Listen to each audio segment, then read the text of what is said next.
প্রশ্নটা অত্যন্ত ভুল জায়গায় করছেন। আমরা এখানে গণপ্রজাতন্ত্রী বাংলাদেশ সরকারের পক্ষ থেকে বসিনি, আমরা বসছি স্পিরিটস অফ জুলাইয়ের পক্ষ থেকে। অ্যাজ ফার অ্যাজ রাষ্ট্রের, আমার মনে হয় যে একটু ভুল প্রশ্ন না, আপনাদের কাছে আমি জানতে চাই যে এই বিষয়টা আপনাদের কাছে কি মনে হয়? আচ্ছা, আমাদের মতামতটা আমরা বলছি অ্যাজ এ স্টুডেন্ট। আমরা মনে করি রাষ্ট্র ধারণ করেন। জি অবশ্যই, আমাদের মনে হয় যে রাষ্ট্র তার জায়গা থেকে করার অনেক কিছু আছে, সেখানে রাষ্ট্র হয়তোবা অনেক চেষ্টা করতেছে, তারপরেও আমরা ব্যর্থতা দেখতে পারতেছি। রাষ্ট্রের পক্ষ থেকে হয়তোবা কিছু জায়গায় তারা বিভিন্ন ধরনের প্রক্রিয়ার মধ্যে আটকে রয়েছে, বা তারা তাদের পক্ষ থেকে কাজ করার চেষ্টা করছে। কিন্তু অ্যাসাইড স্টেট, আমরা অ্যাজ এ স্টুডেন্টস আমরা চিন্তা করেছি যে আমরা আমাদের জায়গা থেকে কি আমরা সাহায্য করতে পারি না?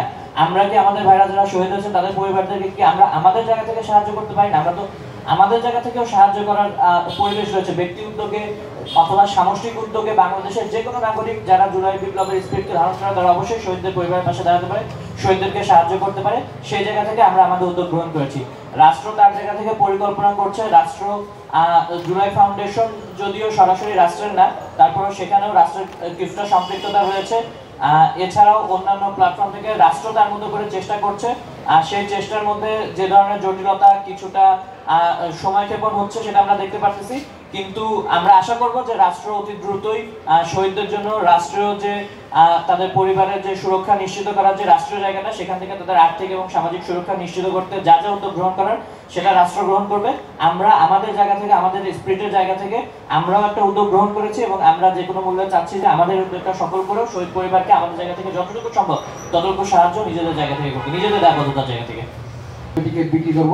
তবে এই বিষয়ে আমাদের বিস্তারিত পরিকল্পনা চলছে। আমরা আশা করছি ডিসেম্বরের প্রথম সপ্তাহে আমরা এই কার্যক্রমটি চালিয়ে যাব, এবং আমাদের ফেসবুক ইভেন্টের মাধ্যমে টিকিট প্রাপ্তি, টিকিটের মূল্য এবং টিকিটের শ্রেণী সবকিছু প্রকাশ করব।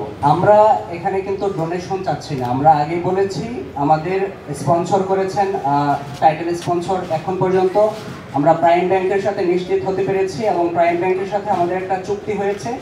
সেই অনুযায়ী আপাতত আমাদের সাথে প্রাইম ব্যাংক আছে, এবং আমরা আরও স্পন্সর যারা আছেন কিছু কিছু কোম্পানির সাথে আমরা কথা বলছি। তাদের মাধ্যমে কথা বলার মাধ্যমে আমরা কনসার্টের আগে চূড়ান্ত চুক্তিপত্রে যাব।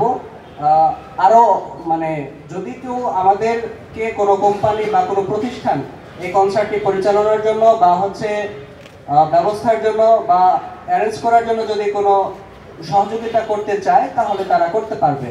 এক্ষেত্রে সুযোগ রয়েছে। এক্ষেত্রে আমাদের যে ফেসবুক ইভেন্ট ছাড়া হবে এবং যে লিঙ্ক ছাড়া হবে, এবং আমাদের এখানে একটা অনলাইন একটা প্ল্যাটফর্ম করা হবে, সেই অনুযায়ী আমাদের সাথে তারা যোগাযোগ করতে পারবে। পাশাপাশি আমাদের আয়োজক কমিটিতে যারা আছেন তাদের পরিচয়টা আমাদের প্রেস রিলিজে এবং এখানে সংবাদ সম্মেলনে বলা হয়েছে, তাদের সাথেও যোগাযোগ করে এই জিনিসটাতে তারা এগোতে পারবে। ধন্যবাদ।